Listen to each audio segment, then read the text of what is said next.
রাই সাজা বাসি বাজে কাপড়ি কাইও লেগো কাপড়ি কাইও রাই সাজা বাসি বাজে কাপড়ি কাইও লেগো কাপড়ি কাইও রাই সাজা বাসি বাজে কাপড়ি কাইও লেগো কাপড়ি কাইও রাই সাজা বাসি বাজে কাপড়ি কাইও লেগো কাপড়ি কাইও। এইভাবে সাজুগুজু করে আজ গোবিন্দের কাছে এসে একটা সুন্দরী রমণীমা এমন ভাবে যদি সাজুগুজু করে নয়নের কাজল চরণে আর চরণে দাম নয়নে। আচ্ছা দেখতে কেমন লাগলো বলুন তো? আর এইভাবে সাজুগুজু করে এবার গোবিন্দের কাছে এলে গোবিন্দ আমার এমন ভক্তি করে আছে জানো কিছু জানেন বলে সুস্বাগতম সুস্বাগতম এসো এসো হ্যাঁ গো বলি এত রাত্রেবেলায় কি মনে করবে? হ্যাঁ এত রাত্রেবেলায় কেন এসেছে? তোমাদের ব্রজে কি কোনো অমঙ্গল হয়েছে? কোনো বিপদ হয়েছে? আচ্ছা আমাকে কি এখন যেতে হবে না? আজ গোবিন্দ মা মল্লিক ধনী করে ডেকে মা ব্রজগোপীদের এমন কথা বলছে। ব্রজগোপীরা অবাক হয়ে গোবিন্দর মুখের দিকে তাকিয়ে আছে যে আমাদের এমন ভাবে ডাকলো মুরলীর ধ্বনি করি এখন আবার এমন কথা কেন বলছে?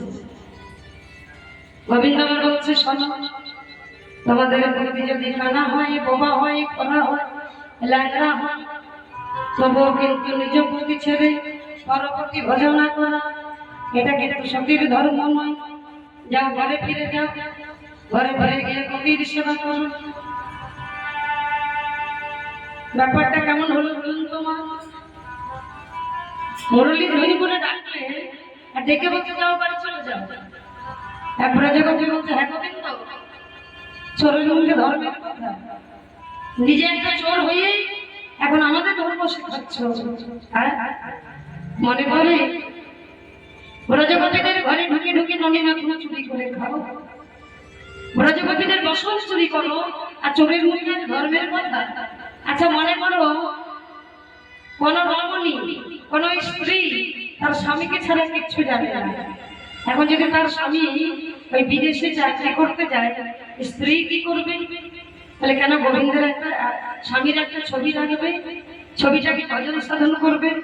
বাহ! তাই স্ত্রীর ইচ্ছা হয়েছে স্বামীর গলায় একটা মালা দেবে, তখন কি করবে? তখন ওই ছবির গলায় মালা দেবে। আচ্ছা মনে করো ছবির গলায় মালা দিচ্ছে আর ঠিক সেই সময় যদি আসল স্বামী চলে আসে বলে তখন আসল স্বামীর গলায় ব্রজগোপীরা বলল হে গোবিন্দ তুই আমাদের আসল স্বামী, তুমি তো আমাদের আসল স্বামী। ঘর ছেড়ে বনে এসেছি তোমার চরণ পেয়েছি, তোমার চরণ ছেড়ে কোথায় যাও?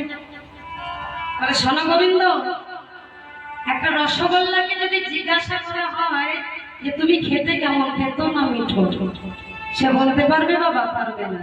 কে বলতে পারবে? না যে রসগোল্লাটা আস্বাদন করবে যে খাবে সেই বলতে পারবে। তাই বললো হে গোবিন্দ রসগোল্লা বলতে পারে না সে তিতো কি মিঠো কে বলতে পারে? না যে রসগোল্লাটা আস্বাদন করে।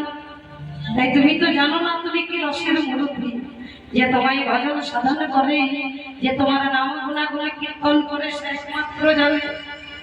তুমি আত্মারা প্রভু, তুমি আত্মারা, তুমি আত্মারা। তোমায় না ভজিলে সতী হয় অসতীর সমান, অসতী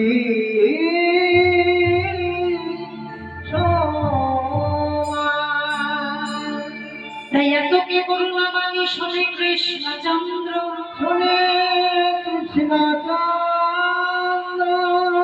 অন্তরে উপজিল প্রেম তরঙ্গ।